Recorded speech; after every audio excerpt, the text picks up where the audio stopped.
I'll put it, for everyone at home, I'll put it in the actual training so you can just see it. But you guys should all be reading that, study that. Okay, that thing, you might think it's just a small thing like a BioBox. I think I spent like 3 days crafting that to be perfect. Because it's going to be there. Like these emails, they're going to read 5 times in their entire life. How many times are they going to read that BioBox? Who here scrolls down or has read the BioBox multiple times and looked at all different products? 10, 20, 100 times, right? They're going to see it every single day. So you want to make that fucking killer. And what you don't want it to do is you don't want it to be a bunch of facts. People remember facts.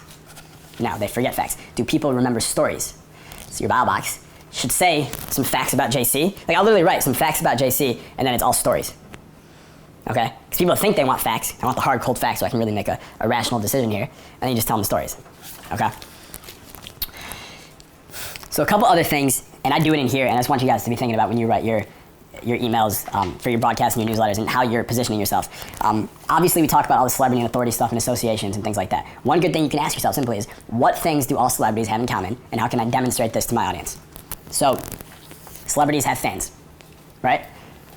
So you want to demonstrate that to your audience. Celebrities ride in private jets. So of course, whenever I'm on a private jet, I'm taking pictures, right? I'm going to use that picture. Celebrities do not wear normal clothing. They wear what they want to wear, right? Like the pants I'm wearing right now, I'm not like, oh, I have to get dressed up for the seminar, like, because I have to, you know what I mean? It's nothing like that, but that's kind of who I am. These were $6 in Thailand, and I fucking love them. And I spilled vinegar on the other ones, unfortunately, when the cacophony took place in the kitchen. But they wear what they want, right? They wear different things. They're not, they're even higher, they're trendsetters, right? That's how you want to be a trendsetter. Celebrities know famous people, so anytime you can mention famous stuff, famous someone you met, boom. So for instance, you're going to Hyde tomorrow night, right? Hyde is a famous restaurant club in LA. A lot of famous people go there, right? So you're not going to say, yeah, I hung out with Kardashian last night at Hyde, but you can say, I went to Hyde last night, we had a great dinner with my buddy Jesse, and if you're writing an email, and I would just mention casually, like, and rumor has it that Kim Kardashian was actually there the night before at the same table we sat at. Fortunately for the table, they got a better person to sit on them today, I don't know. But some shit like that, right? But something as small as that, person who never has been to LA in their life, and they live in the Czech Republic, right? To them, that's a big fucking deal. He sat at the same table as Kim Kardashian, right? Celebrity. For instance, one of my buddies, every time he goes to Vegas, he's a driver who picks him up from the airport and takes him to his hotel. By the way, who here knows Stuart Wilde? Anyone? Okay, you should get a Stuart Wilde book if you can. It's W-I-L-D-E. He was a personal development guy from the 80s. He has these great 4 books about the Tao, and he's very like Zen, but he's British, so he's got this quirky side to him. He was like an alcoholic. It's a weird combo, but it comes out really awesome, the shit he teaches. But anyways, he always talks about how he doesn't understand why when people go to airports, like, part of becoming wealthy, it's important that you, at certain points, you practice feeling wealthy. I talk about this in Millionaire DNA. Like, you want to predetermine points where you're going to plan to even if you're not wealthy yet, just to feel that way, to act that way, to kind of get accustomed to it and be comfortable with it. And one of the things he talks about, he's like, just when you go to the airport, have a fucking limo with your name on it, or the guy holding the sign when you get off with your name on it, so you can like get used to that feeling of being a celebrity and like having power and money, and guy picks you up, grabs your bag, has your name on it, everyone else got to go wait for their little shitty car, and they see you with your driver. Like, that's a cool feeling, right? You get a limo from the airport to your hotel, it's like $40, right? To get the guy to pick you up in the limo for an hour, it's like $65. Extra 20, like, why wouldn't you do that? It's crazy to me, right? Just everyone should do that. I think there's no reason not to. Anyways, a buddy of mine, he is a driver who does that every time he goes, and his driver is also Adam Sandler's driver. Okay, so every time Adam Sandler goes to Vegas, the same driver picks him up.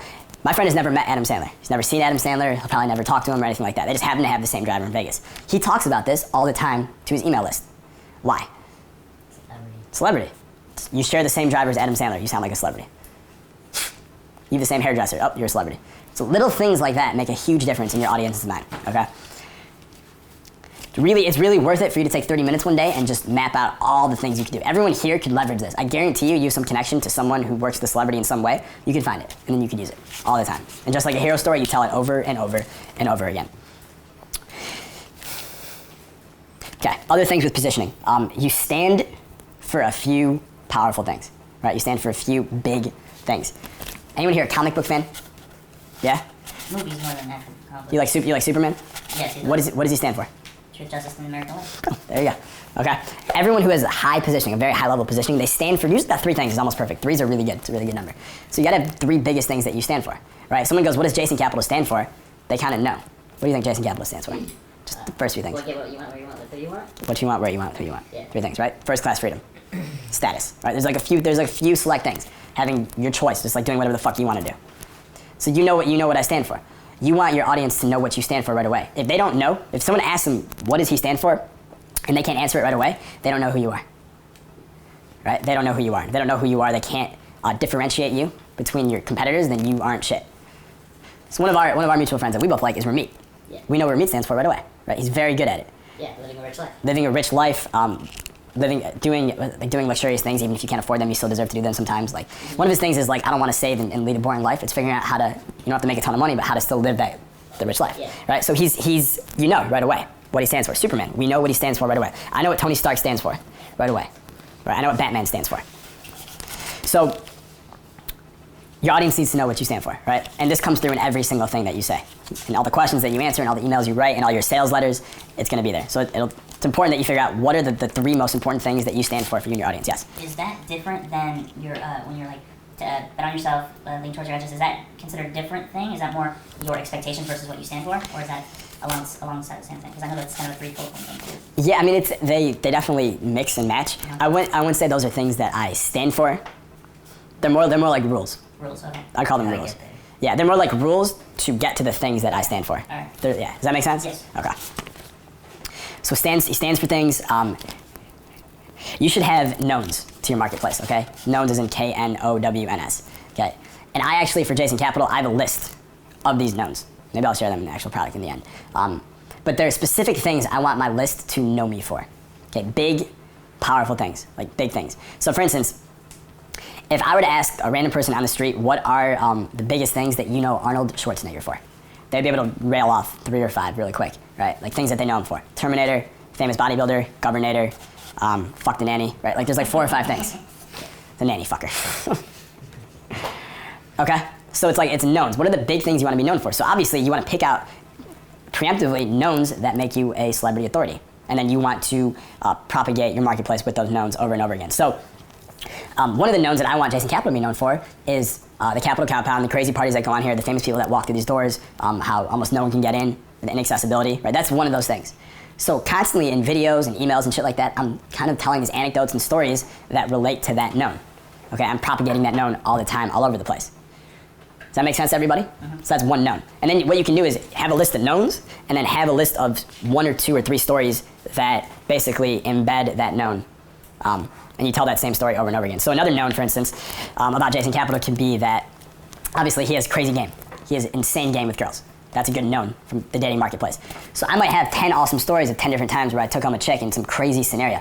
If it's a story of just I went to a bar, I had some drinks, I talked to a girl, we ended up going home, that's not like one of those awesome, crazy, celebrity triggering stories. But if I tell the story about the time I'm in, I went out and I meet this chick and she just broke up with a boyfriend, and then I meet her best friend, and then they start fighting over me, and then I use this whole mind fucking thing to get them to realize that love should be free, and that means threesome, and then I take them to the bathroom, and it's this whole crazy thing. That's gonna trigger some, like, this guy, the known, right? Insane, crazy game. Right? Who here knows the story about the famous celebrity I hooked up with in the bathroom? Right? I'll tell that story all the time, right? Because that is not just a normal hookup story. Okay, that's a crazy story. Another way that I've done this is my adventure reports. Who here has those or has read those? The adventure report. Oh, dude, you guys are missing out. Go to your Make Me Want You download page, and it's like a 60-page report. We call them adventure reports of like 3 or 4 of my best like escapades in terms of like banging chicks. And there's these like 25-page stories that are just fucking amazing and full of teaching and knowledge, but at the same time like craziness and entertainment. They're fucking sick, okay? So I created those PDFs on purpose. I spent hours writing them, and then I gave them away for free to the whole marketplace. Why?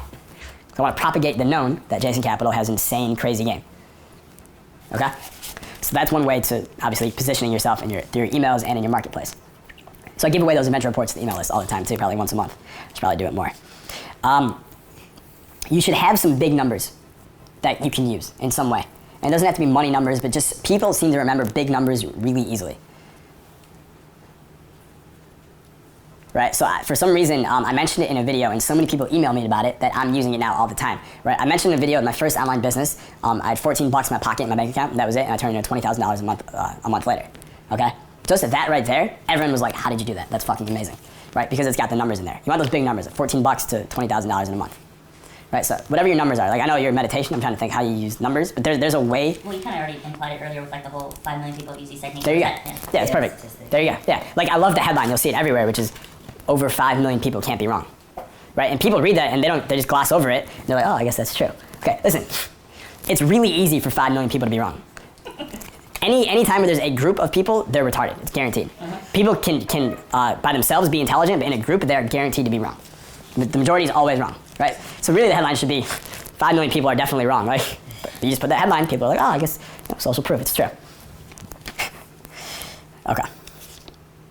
So those are the main points in positioning yourself through email. Before we get to module 3, are there any quick questions I can answer about positioning yourself as a celebrity and authority in your emails? Yes? I think this is just going over something else you'd already said, but I want to clarify. So earlier when you were talking about how if you can say that these techniques were used by this, by Harvard, whatever, blah, blah, blah, that gives you right to also kind of use that logo or whatever, like on your sales page or in your letter, just as like you say, you can, if something you use them from Maxim, you can say as seen in Maxim or whatever. Like So all you would do is just make sure you say these techniques have been seen on, right? So the publications that I've been featured on, I'll make sure I say Jason has been featured on. If I hadn't been featured in those things, then I would just say these techniques have been seen on whatever.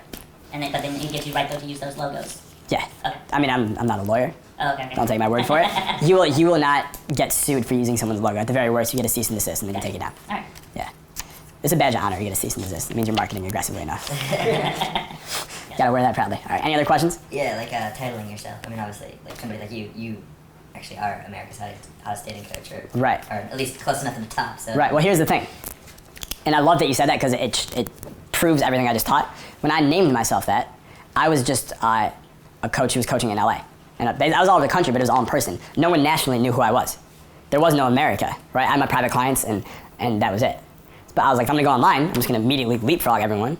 Because I know I'm the best anyways. I've worked so fucking hard at this. I get these crazy results. I'm America's honest dating coach, right? And what happens is, if you follow through your own self-prediction with enough action, it becomes true. So today, you look at me and you go, you are America's honest dating coach. And that is true. But it wasn't at one point, and I was just like, I'm just gonna make myself, right? It's like Ali is always like, man, I'm the greatest. I said that before I knew I was. Right? That's how you gotta do this with the marketing. And the thing is, your positioning doesn't always have to be, I'm the greatest. There's other levels of position. Like we have guys in 1K a day right now who are younger and they're not the greatest at all at what they do and what they're going to be selling, which is fine. You don't have to be the greatest. You can reframe that as much as you want. So you can say, at the very start of everything you do, you'd be like, listen, I'm not like the number one in the world at this thing. I would never claim to be. I always tell people like, if someone claims to be the best in the world, then you can probably guarantee that they're not. Like I'm not about that kind of stuff. What I am is I'm just a guy like you. I love to learn. I'm obsessed with this just like you are. And one day I woke up and I had this problem just like you might have, and I realized that I couldn't deal with it anymore. And again, I'm not a doctor. I'm not like certified by anyone. I'm just a guy who really just wanted to find a solution. And I did, and it worked for me really well, and it's worked for a lot of my other people. And I feel like it might work for you. I'm not sure, but I mean, gosh darn, I think we should give it a shot, right? Like, so you reposition it where you're just like, I'm not an expert. Like, I'm not like another fancy guru, like with numbers and letters behind my name. And I mean, truthfully, like, I don't know about you, but I'm just so sick of these people talking down to us like we're not real people, because we are, man. We deserve the truth. We deserve results without having to be fed a bunch of bullshit, and that's really what I'm about here. So if you're looking for a guy who's going to tell you he's the best in the world, America's honest dating coach, well, you're not going to get that here. You're just going to get real heart-to-heart kind of, you know what I mean? So like, I could sell myself either way. Like, I just do it right here. Like, Dan Kennedy has this great thing where he always talks about how 15 years ago or so, he had 2 copywriting clients, and one was to sell people on a franchise, like to become a franchise owner for a certain, I think it was a fitness chain or something like that. And the other one was for a client who wanted to put down franchises and say, you don't want to start a franchise, you want to be your own boss in your own business. And they were in the same industry, and they were like enemies of each other. And he was writing copy for both of them. So he had to write one piece selling people on why franchises are the only way to go. And he's like, you don't want to deal with all the realtors and the overhead costs that you don't know. You want to use our connections and our proven systems. And the other side, he's like, you don't want to do a fucking franchise, dude. All the costs they're going to be stealing from you, the money they're going to be stealing from you, the hidden costs they're not telling you about, the fact that someone's always going to be taking a bite out of your pie. So he's like selling both of them. And a good marketer has to be able to do that. He has to be able to see it from every single angle and know all the best selling points on all of them. I thought that was a really cool example. The Kennedy side. It's really funny the way he sells that. But yeah, I mean, you can position yourself as the number one in the world, as the regular guy just like you, as the underdog, as the guy who's going to be number one soon, but really I'm just on my way right now, as the overly honest guy. If you go to all the different industries and guys with their emails and stuff, just look at how they position themselves, and you're going to see there's all different kinds of ways. And what you'll notice is the guys who, I'd say 70 to 80% of guys in most industries try to position themselves as the best, and only one guy can be the best, right? And it's the guy who's going to be the best at marketing. So all the other guys who are like, I'm the best, and everyone knows they're not really the best because their marketing's not the best or whatever, they are missing out on a lot of money. They should change their positioning. I think it's Avis, or is it Hertz, I don't know, who for a while they're the car rental company. They're trying to compete with number one, and they kept trying to tell everyone we're number one with different marketing stuff, and it wasn't working. Until eventually, they were like, we're second best, but we try harder, right? And that was their new thing, and now they're number one. But they still have they still say we're second because it's such a good marketing pitch. So you can position yourself however you want and make it work, okay? Any other questions? All right, cool. All right, so that was how to position yourself through email. In module 3, we're just going to talk about the basics of writing a daily VIP newsletter. So I'll see you in just a second.